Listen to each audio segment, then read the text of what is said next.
एब्जा के जिला इकाई का हुआ गठन, चीफ कोऑर्डिनेटर ने सौंपी जिम्मेदारी। जिले में दर्जनों पत्रकारों को सौंपी बड़ी जिम्मेदारी।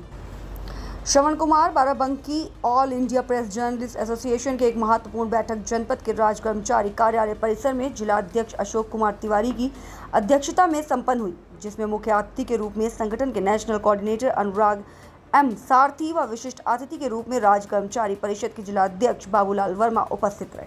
आयोजित बैठक में संगठन के शीर्ष अधिकारियों द्वारा जिला इकाई का गठन कर सभी को अपने अपने दायित्वों की जिम्मेदारी सौंपी गई। यहां उपस्थित पत्रकारों को कार्यक्रम के मुख्य अतिथि श्री सारथी ने सुख दुख में खड़े रहने का भरोसा दिलाया। साथ ही कहा कि अगर हम पत्रकार वोट बैंक में तब्दील हो जाएं तो बड़ी से बड़ी सरकारें हमें हमारा हक देंगी। उन्होंने आगे कहा कि संगठन से जुड़े कार्यकर्ता के साथ कंधे से कंधा मिलाकर हमें चलना है। क्या सरकारों की सोच पर हम शांत बैठ जाएं?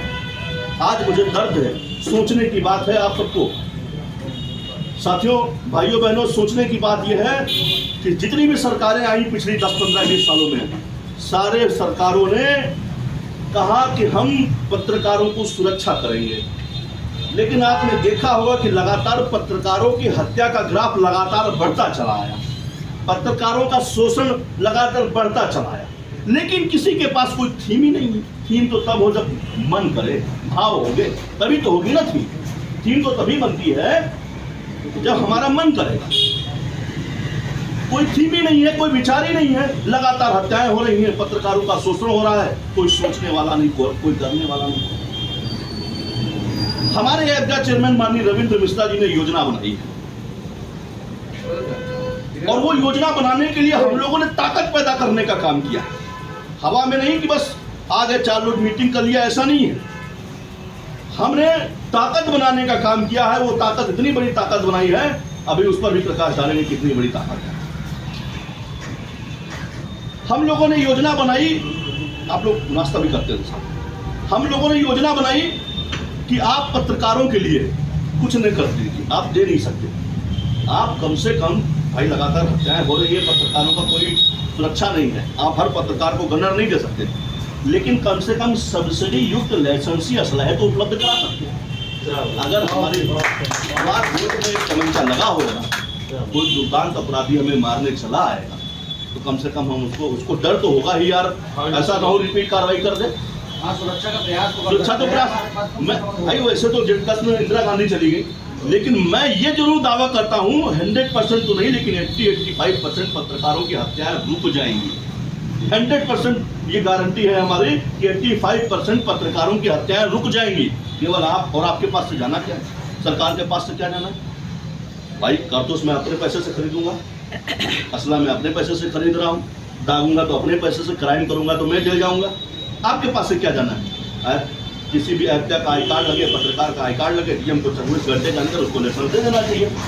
तो कम से कम परमजीत भाई जा रहे हैं, सलाह लगाए, कोई बदतमीजी अगर करना चाहता है रास्ते में तो आदमी देखेगा जरूर, यार लगा है, बदतमीजी अगर करोगे तो फिर ये भी जवाब, एक डर पैदा हो। लेकिन सरकार को ये समझ नहीं आ रहा। एक और बहुत बड़ी बात आपको बता देना चाहते हैं, आपने देखा कि सरकार ने लाखों करोड़ों लोगों को बेरोजगारी भत्ता दिया। क्या सरकार को यह समझ में नहीं आता है कि हर समय बेरोजगारी भत्ता मतलब बेफालतू पड़े पड़े खाओ, कोई काम मत करो? जब सरकारों को यह समझ में नहीं आता है भाइयों बहनों, क्या हमारे पत्रकारों को पत्रकार भत्ता या पत्रकार सम्मान राशि कुछ दे? भाई आप लाखों करोड़ों को दे सकते हो, तो हजारों की संख्या के लोगों को क्यों नहीं दे सकते?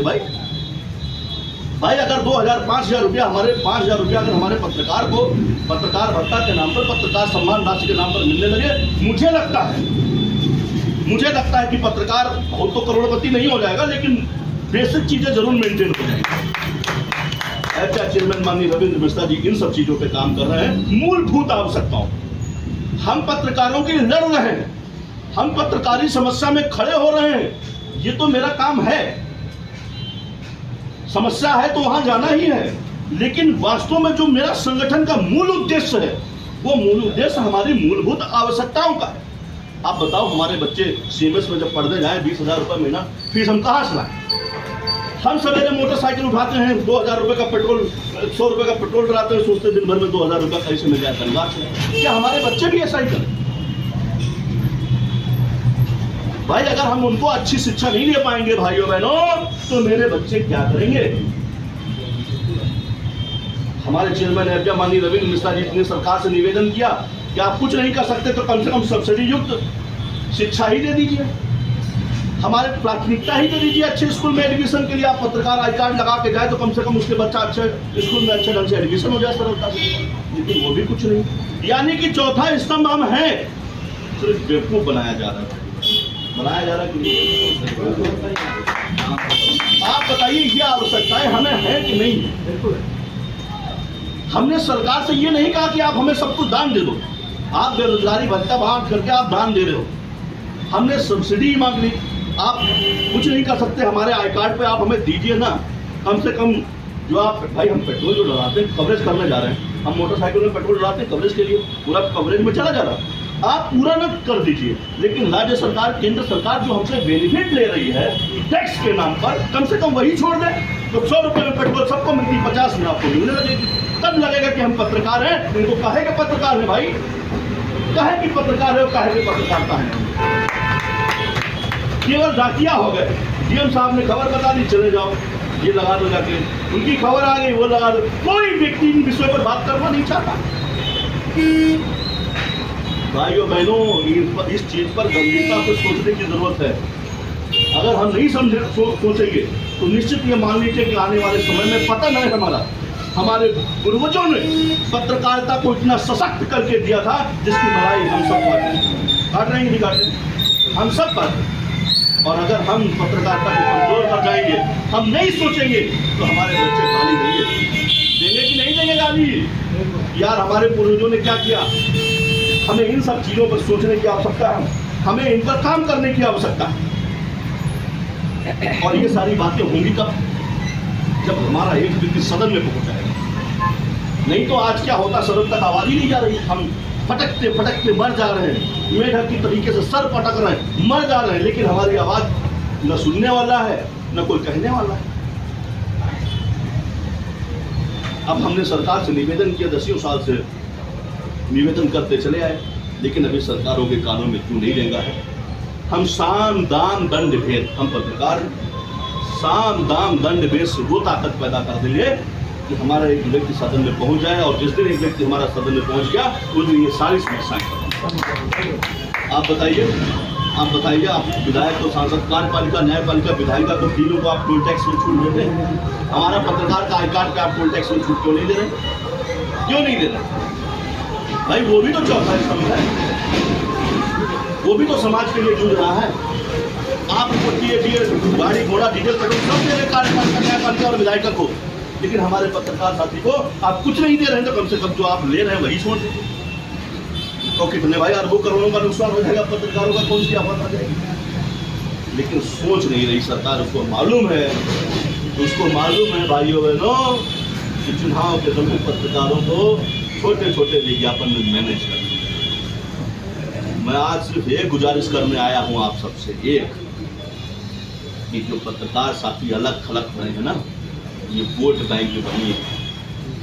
वोट बैंक आपने देखा, जब अल्पसंख्यक की संख्या बढ़ती है तो सरकार सम्मान करती है, बैकवर्ड की संख्या बढ़ती तो सरकार सम्मान करती कि नहीं करती? ब्राह्मण की संख्या बढ़ती तो सरकार सम्मान करती है। जब मेरे पत्रकार बिरादरी की संख्या बढ़ रही है भाइयों बहनों, तो लोग कहते हैं बहुत पत्रकार आगे बेकार। सोच को बदल दीजिए, सिस्टम को बदल दीजिए। आप वोट बैंक बन जाइए, जो संख्या बड़ी है उसका लाभ उठा लीजिए। लाभ जिसमें उठा लेंगे, सरकार के नाक में दम हो जाएगा। और जो हमने मांगा है, जो हमने अपने भाइयों के लिए मांगा, डिमांड किया है, वो निश्चित तौर से, लेकिन हमें वोट बैंक बनने की आवश्यकता है। हमने इसका प्रैक्टिकल किया।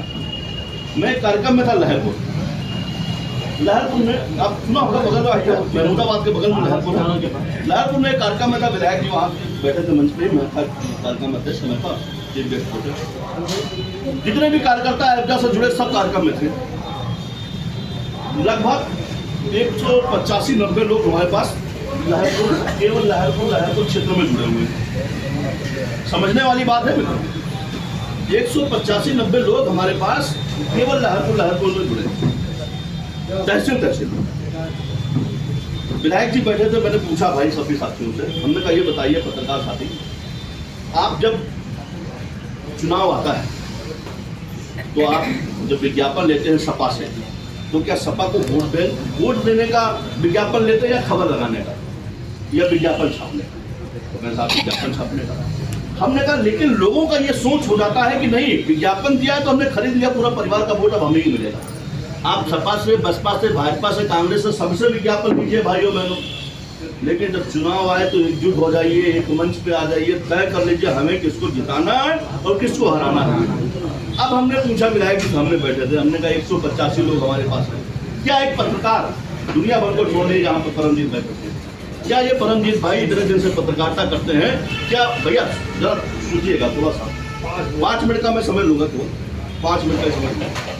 परमजीत भाई बैठे इतने दिन से पत्रकारिता कर रहे हैं, क्या लगता है आपको पूरी केवल बाराबंकी विधानसभा में, ये बाराबंकी विधानसभा में 200-300 वोट प्रभावित 400 नहीं कर सकते क्या? किसी भी पार्टी के लिए, किसी के भी व्यक्ति के लिए क्या 400 वोट प्रभावित कर सकते हैं कि नहीं कर सकते?